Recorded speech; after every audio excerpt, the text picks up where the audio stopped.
Hello again from Washington. If you're watching this, you'll see that we are in our glitzy election night studio. Please do join us on election night. If you're listening to it, we're here overlooking the Capitol building on a slightly chilly Washington evening, but to be fair, nowhere near as chilly as it was this time 4 years ago. We've had the shock Iowa poll, which we will be discussing amongst many other things on this episode of Talking Politics USA.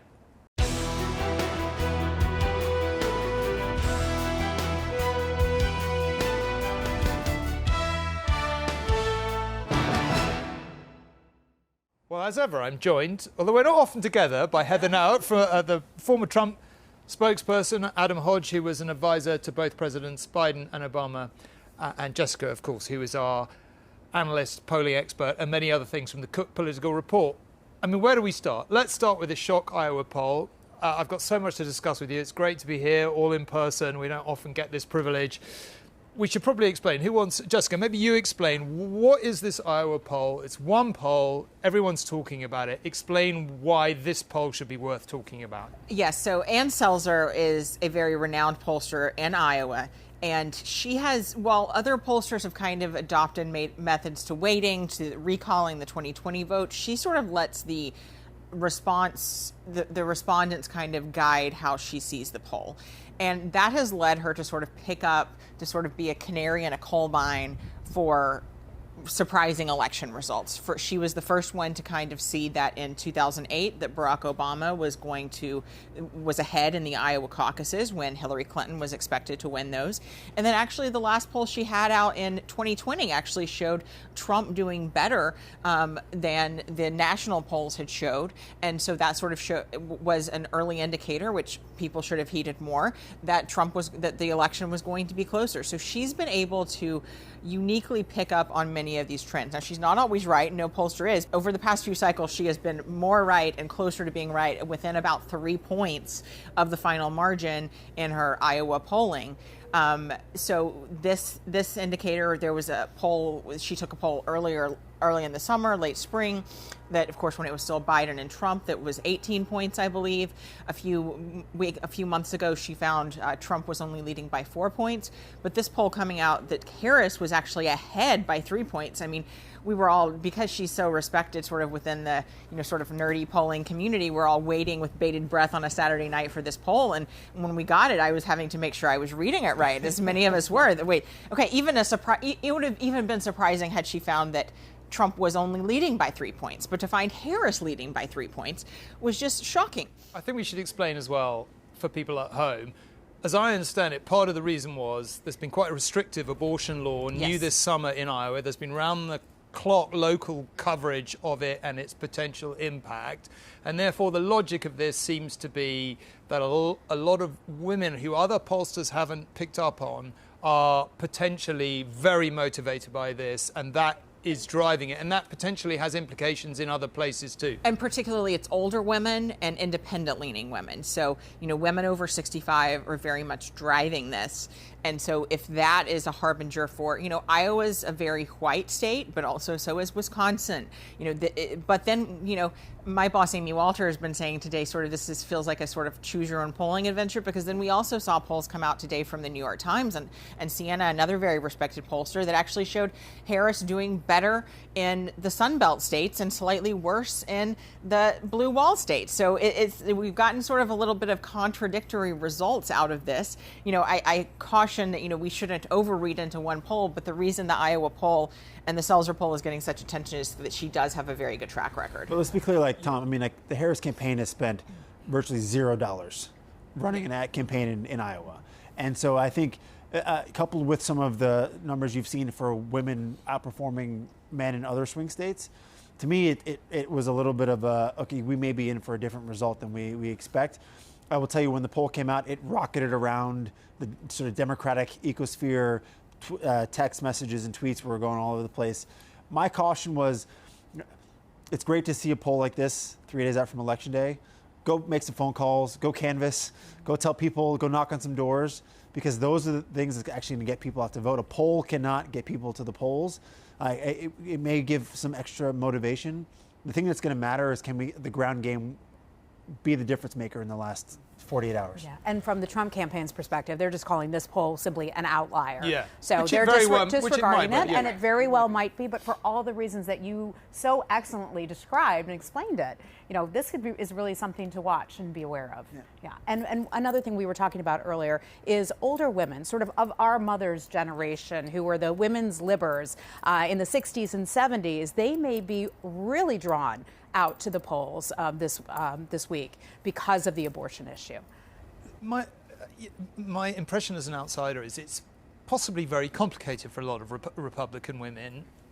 They may feel very strongly, on the economy, on immigration. They may favor Trump, but they may also feel very strongly about abortion. That's actually quite a tricky position for a lot of Republican women to be in, is it not? Maybe that's why it's hard to read what they're really thinking. There's a good number of Republican women believe in, of course, life first, as opposed to reproductive rights. Yeah. So there you have that bucket, but you also have a bucket, and I think the vast majority of Americans are now thinking that abortion should be safe, rare, and legal, which is the way that conservatives and others used to talk about it. So we're continuing to have those conversations in the country, but for many Republican women, we don't vote, and we talked about this a little the other day, typically don't vote on one issue.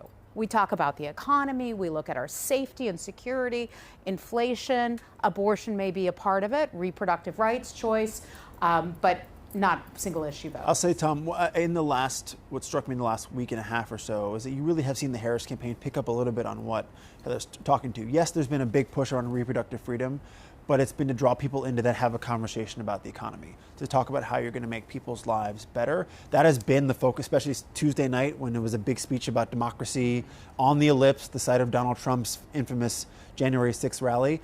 Yes, she talked about democracy and freedom, but then a sharp pivot into the economy, because I think those are the issues that still are the number one issue in any poll that we've seen. If this Iowa poll is correct, and again, a massive if, or let's just put it a different way. Let's say this Iowa poll is not correct, but one of the things it seems to be picking up is that quite a lot of women, independent women, maybe moderate Republican women, are potentially very unhappy about where the country is on abortion, and therefore may be motivated to come out and vote.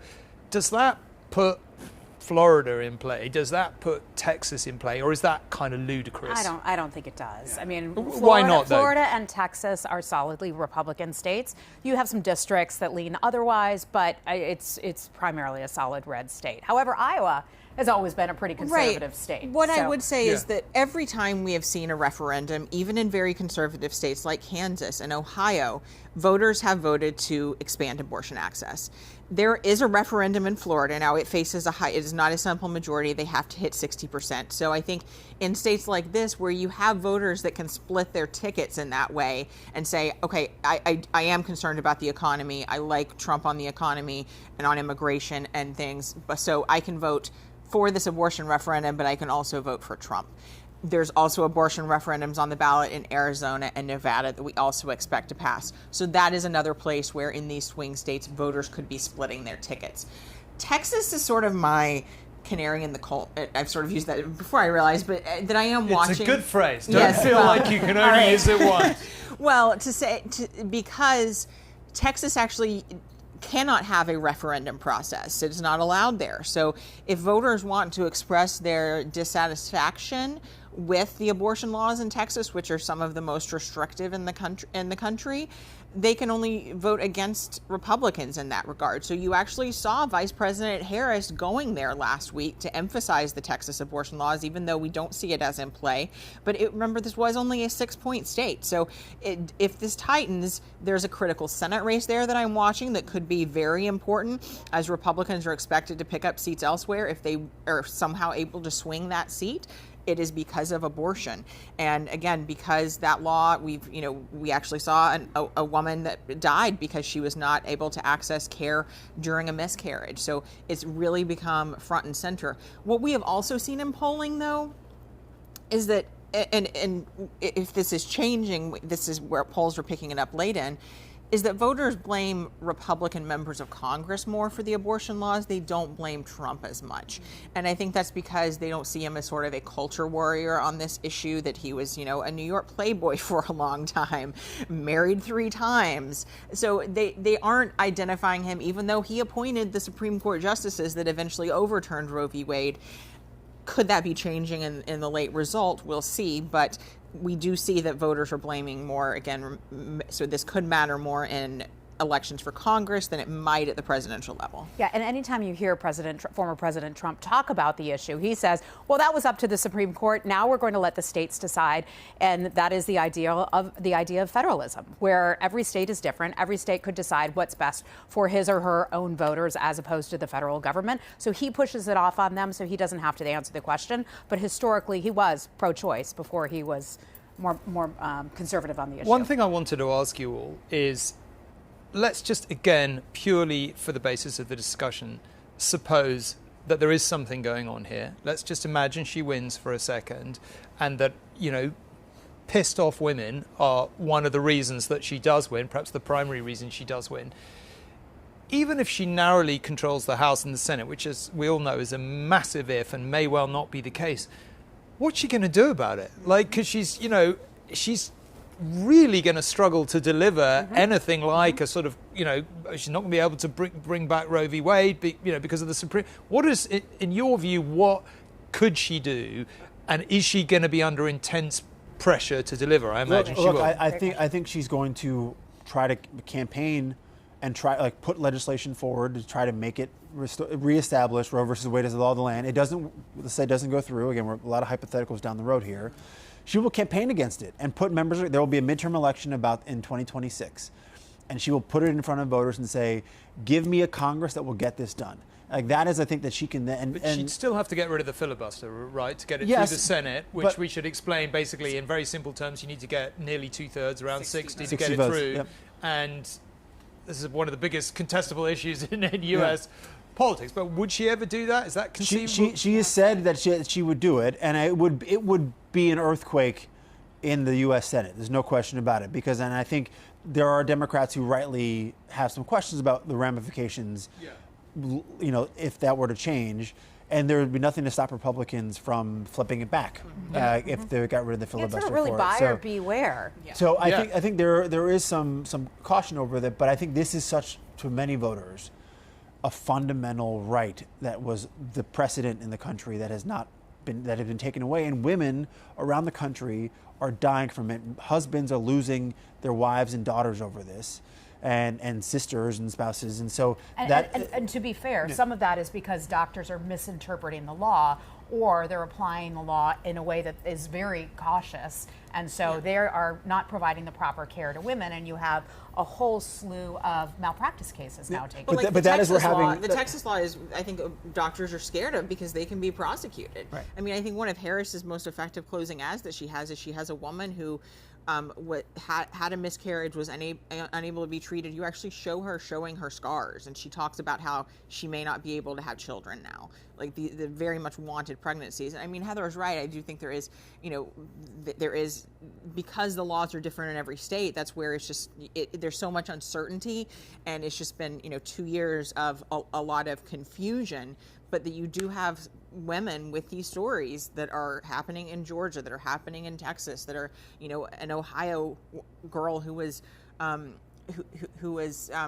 raped by her stepfather, was had to go to a different state to get this. So you see these stories coming out of many places. Well, what America tends to do is if we go too far, swing too far in one direction, we correct. And that's part of the way our founding fathers intended it to happen. Not to minimize what's happening to women around the country, but our nation tends to correct and fix things pretty well. We're into the last 24 hours. Does anything that happens in the last 24 hours make any difference in your view? Yeah, it does, getting people out to vote. And one of the things I find interesting is that Trump is going to states that you normally wouldn't go to.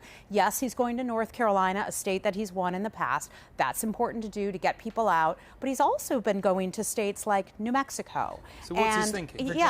Virginia. And then Vance is up in New Hampshire right now. So I think he's trying to get every possible vote out, even in these sort of outlier states. I can't imagine any other reason than to just try to get as many people Is it out about to projecting vote. confidence? Well, It's I like, think yeah, it could you be know, part of that too. Well, I It think could it's be part of that also too. if he wins the Electoral College but loses the popular vote again, I think there is a fear that he would still be seen as, you know, as not a valid president. So I think there is wanting to sort of get that Electoral College edge out. And we have seen, this is why, again, the Iowa poll to go back to this, because we have seen closer polls in some places in Virginia and in New Hampshire. So that kind of runs counter to that as well. But there is a question of he's going to these other states.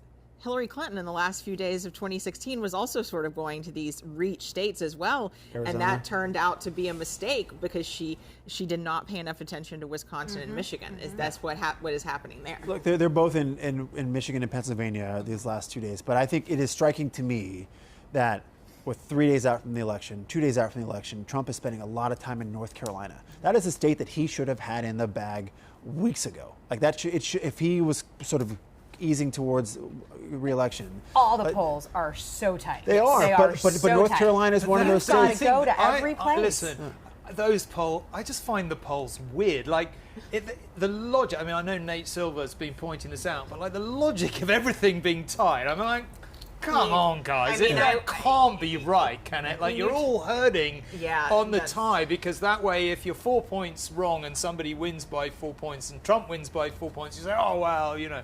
I don't know. I'm really struggling to believe a lot of them at this point. I think at this, I'm genuinely with you. I think like a lot of trying to make us, it's all assumptions on what they think the final electorate is going to look like. If it turns out that there are tens of millions of more women who come out to vote than came out to vote before, like Harris could very well win this comfortably, and that is something that will be tough to matter. I mean, it was striking to me.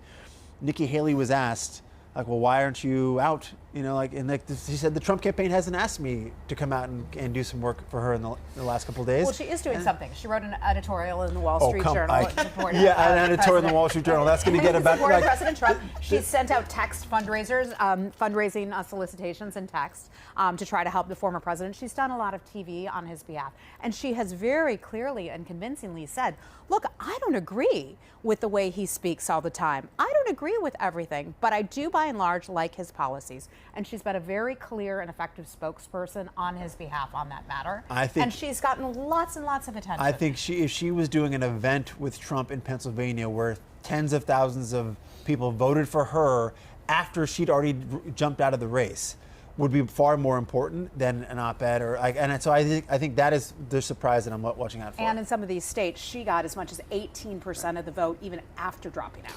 Listen, we've got this great election night ahead of us. I'm very, very excited about it. I would just urge people listening or watching this to join us, because I think it's going to be a heck of a night. But in the meantime, I just thought I'd put a couple of observations to you. Like, I don't come to America that often, so I always find it really interesting. I come in. Come on back. Yeah, Come more often. yeah. I tell like you, I don't need to be tempted much. But like I jump between all the news channels obsessively because I don't get to do it that often, and I find it very interesting. My one observation so far is I sort of feel like Republicans feel a lot less confident when I'm watching on the TV than they did when I was here, when Biden resigned, when there was a real sort of confidence about Republicans. Now, I'm not saying that's right or wrong. Am I wrong about that, do you think? Or is there something in that? Well, I think there was such an incredible contrast between Biden and Trump when we saw that debate between the two of them. And then a lot of energy and enthusiasm for the Trump campaign following the assassination attempt, following Biden getting out, and then Harris got a real bump. And people have been getting to know her. Think about it this way. Normally we have an extended campaign season. This has all been condensed really into 3 months. And people still, by and large, don't know her. And people still are not necessarily comfortable with her and all of her policies. We've talked in the past how she's outside of the mainstream for many of our policies here in And if she America. doesn't win, that'll be why. And I think that's why. I think that's why, because Americans just can't get comfortable with it. I mean, I think her biggest hindrance, though, still is Biden. And that you look at the numbers where a president's approval ratings are is one of the biggest indicators we have. And with him remaining unpopular, that is one of the biggest drags on her. It's just that she is part of the Biden administration. I mean, just even looking at Trump's I mean, Trump's closing ads, I think, sort of in contrast to what he says at the rallies, which can be more rambling and off message, his advertising has been very on point of saying, Kamala broke it, I will fix it. And that is a key message to people that don't like where things are going, because if you look at sort of the right track, wrong track numbers, an overwhelming majority of people feel like the country is on the wrong track. And typically the incumbent party does not get reelected in that instance. Yeah, 60% of the country believes that we are not on the right track. On the political fundamentals, she should lose, right? You know, incumbency, Yes. behind on the economy, Yes. behind on some of the other key Yes, issues. immigration gone wild. And if he loses, Crime. it'll be because he really was not, in the end, a good candidate. Can't stay on message, keeps reminding people about the doubts they have about his character. And abortion. And abortion. Yeah. Well, and this is the first national election we've had since the Dobbs decision in the Supreme Court, too. Yeah. I think like there's I will say this, the economy, the consumer confidence came out this week and said it was higher than it had been in almost since before the pandemic. So the economy is in a much better place than it was. Like, I'm never going to say that the fundamentals are strong of the economy. That's inflation's pretty death crazy. words. Inflation's at 2%. So it's you know. In many of these states, it's as much as 20% Well, on household goods and other items. Well, we'll agree to disagree on the numbers, but I will say, like, the campaign feels extremely confident that they have turned the ship around. That they have, and I will say, regardless of how close it is on election night, I think Kamala Harris has run a pretty remarkable campaign from the day she got in, from the way she sewed up the nomination super quickly, got Democrats fired up and enthused, brought them back into the tent, into the fold. She may end up losing the campaign, but I will say she's run a pretty darn good race. And I think as the Democrats feel 36 hours out, like the momentum's on our side and we got to bring it home. Well, and you do have that ground game, and Yep. you've succeeded at fundraising. I guess finally my other just observation always strikes me when I come here is how hyper, you switch on the news and my God, it's hyper partisan. Now there'll be lots of people watching this at home saying, "Oh, you're just the same," and you know we get a lot of fingers pointed at us and all the rest of it. But you know we're regulated, we have Ofcom. Sometimes I have to explain to people at home, like, if somebody makes a complaint against you to Ofcom, like, that is a really serious thing. It takes days. I remember I had a couple of Ofcom complaints when I was political editor back in the UK once during an election campaign. I spent hours and hours. It's just like a legal, you know, it's effectively like fighting a legal case. You have to justify what you said. You said this on this day. How did you justify that? You know, you'd go back for the days and weeks beforehand. I said this day, this day, and that's why I said that day. You switch on American, you know, cable news. It's so hyper-partisan now on both sides, I have to say. And it seems to that and a whole bunch of other things has made America more partisan, more divisive. I guess my final question to you, is there any chance that the page, you know, how do you turn the page back to a era when you could agree to disagree more comfortably? Or is that just a forlorn hope? I'll take that one since I worked in the news business for 20 years. You did indeed. I don't see it happening, and here's why.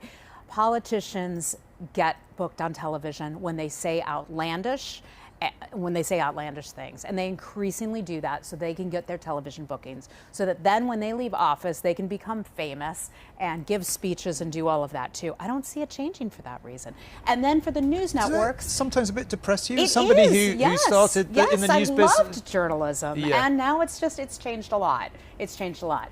Yeah, no, I think that the partisanship it's really putting the country on a really knife's edge. And I worry that Democrats and Republicans cannot seem to just disagree on certain issues or have different views of how to solve certain problems. Everything is, if I lose, it is a threat to the entire fabric of the country, and I'm going to persecute my enemies. Politicians having their spouses abused that is not who we are as Americans. That's not what we should ever train for in the country. And I think if there's anything that the next president can do, regardless of whether it's Harris or Trump, I have my doubts about whether Trump will actually do it, but like try to break the sort of rabid partisanship, because it really is hurting our ability to actually then go solve all the big problems. Jessica?